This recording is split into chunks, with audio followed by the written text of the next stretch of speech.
can you name all the members of Fleetwood Mac? Oh, as we're going to good segue, Dave. Yeah. I think I could name every member of every incarnation. I was about to say, right. I was at the White House walking onto the grounds for the rehearsal night. Oh no, sorry. I was at the White House walking to the show, and it was sunny. The sun had come out, and then I looked down at my phone and I started getting calls and heard that Christine had died. And I looked up, no joke, giant cloud came over the White House, over to us, and it downpoured for like 20 minutes. And it was like exactly what it felt like. It's like, I know Stevie and Lindsay very well for many, many years. And I spent a lot of time the last decade, or maybe it's longer, writing liner notes for when they, I think I was the only one they could agree on for like that's not an easy group to get agreeance. Yeah. Agreeance. That's a word that I like Fred that Durst. word. Fred Durst. I do remember that. Oh no, that was, and people said, "Did you write agreeance?" And I'm like, "No, I did not write agreeance." So I use that word ever since. That's funny because I do that. Ironically, you remember as well. the Grammys. You don't remember who hosted last year, but you remember 12 years ago in New York when Fred Durst said agreeance. My apologies. I'm so sorry. Outrageous. I know. It's the last time he comes on this podcast. But yeah, so I wrote liner notes for the reissue of Rumors, the Fleetwood Mac album, Mirage, Tango and then all these records. And for them, I would often get on the phone with a few members, and I will say Christine really, both McVies almost never wanted to. They were like, "No, you don't need me. You don't." And I was like, that was her, like, and I think that's sort of that the soap opera of Fleetwood Mac was such that, those voices of Stevie and Lindsay are so dramatic, and there's such a backstory to all of it that people forget that Christine wrote more hits than anyone. Yeah. Right. And she was there for so much of the story. Literally, I think on the last record with Peter Green, I think she played some keyboards because she was, John McVie probably had his eye on her at that point. And but she's been in the band through, you can name a million guys, like, to, people who are gone, not just Peter Green, but like, think about how long, Bob Welch has been gone, and you go back to those records and it really is Bob Welch songs and Christine songs, and they're great. Like she was great before, when Stevie and when they were in middle school, probably she was great. And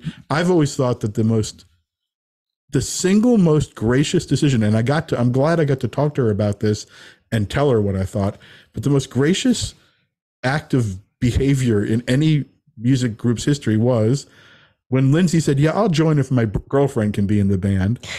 And that Christine went to, I think it was Lucy's El Adobe here in town for like a New Year's dinner to sort of, she was basically had to say thumbs up or thumbs down. Can this young girl join the band?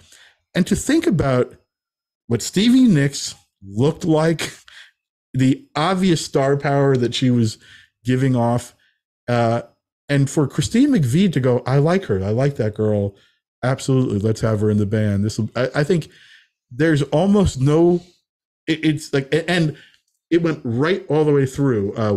When Christine decided to retire from Fleetwood Mac, I was at Stevie's house one time filming something, and I'm in the kitchen and we're talking and I'm looking, there's like a door behind the oven, I think it was. And I see a keyboard and I'm sort of going, I think that's the keyboard that, Christine always sat on, literally the keyboard. And I'm like, is that what I think it is? And she goes, "Yeah, I'm keeping her gear here just for hopes that she'll come back. Yeah. I want her to know it's always here." And I talked to Stevie a million times, Lindsay a million times, Christine a number of times. I never heard her say a bad word about anybody in that group. I never heard anyone in that group not say something loving about Christine. I don't know how and she had, her stage name was Christine Perfect before it was Christine McVie. And there was some kind of perfection about her because when there was that Buckingham McVie record, I don't know if you remember when Lindsay made a record with Christine. Recent, that was her last 2017. Last I was asked to go into the rehearsals and I spent a day or two interviewing them about that process. So I watched them put that tour together, and it was amazing and Lindsay, who I know really well, and who I think is one of the greatest creative geniuses of our life, I watched the way genius is. Like, he was so thinking a million things, and like everybody in sound and production was going nuts trying to like get what he was hearing in his head for this production and all those ideas. And Christine literally sat there having tea, the most sweet, elegant British lady, just like this nice, warm lady. And that the picture I tweeted when she died was like from that day when I was just sitting with her and with Lindsay, and I just like her smile. It's like she just was so grounded. And I know, her life had drama. I mean, anybody who dated Dennis Wilson, I know, obviously she also was in a band with a guy she had been with, but she had been married to a guy in the band. But you'll notice there was you never heard much complaining about anything. I think she just had a very sort of, I don't know if it's stiff upper lip, but just sort of like a common touch and like a groundedness. And those songs, I was flying back last night from DC, and I just listened to all Christine stuff. And I realized I often listen to her stuff on a plane, like, and if there's turbulence, like she's the opposite of turbulence. It's comforting. She's the most calming, comforting voice. And I think, everyone's going to miss her. I don't know anyone who didn't love her, who ever met her. That's a good word to describe her, elegant. Oh, but it's funny because when I tweeted that, Graham Parker, who's a songwriter, I don't know if you guys of course. Love it. Graham responded. He said, like, he saw her early on, and he goes, she was just the most down to earth English girl. Like, just like, so it's like she was very, very sort of down to earth. And yet, that voice was elegant. I think she just never, she stayed out of the muck and mire of that band. Like, and it's like, I was happy to see Lindsay made a beautiful statement about her. Stevie has made beautiful statements, but it's like, I think if I died, there'd be a couple of people who would make a beautiful statement. I think everyone meant it in her case, because I never saw one thing that was, and I was in the studio with them once when she was out of the band, and there was something, that Say You Will record is very good, lots of good songs, but it's almost like with all this sort of tension making the diamonds in that group, you needed a buffer of something calm. And I think a lot of people, people have said this, but I think it's 100% true.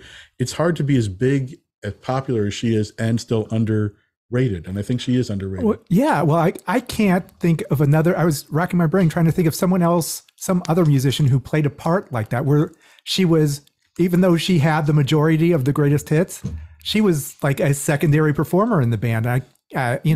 Maybe in the band, the actual band, like, Rick Danko or someone who's like, but there was no one who created so many unique songs, hit songs, but still didn't get full credit. It's just, I don't know. The closest thing I can come up with, I've thought about it, is in Crosby, Stills, Nash & Young, there's sort of this time or period where Graham Nash was having a lot of the hits, and he was never the one who was, it's like Crosby soaks up a lot of oxygen. Stills soaks up a lot of other stuff.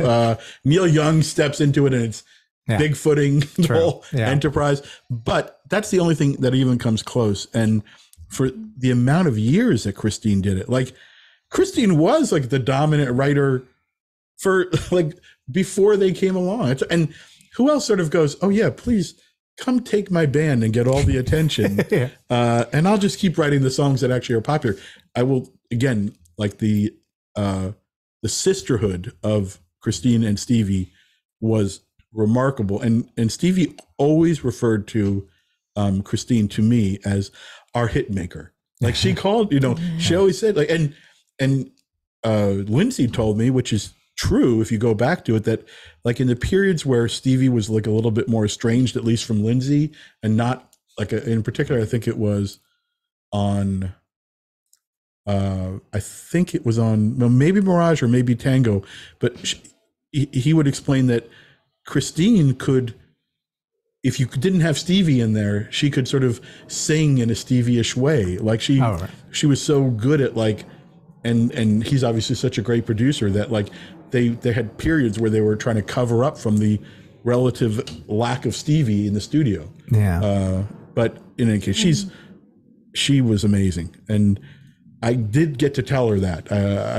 I'm so glad I got to tell her that as a fan forever. She was everything. Right. She's actually has a hit right now. That's a crazy thing. Oh, right. Yeah. Everywhere. Oh, yeah. That's right. Because of the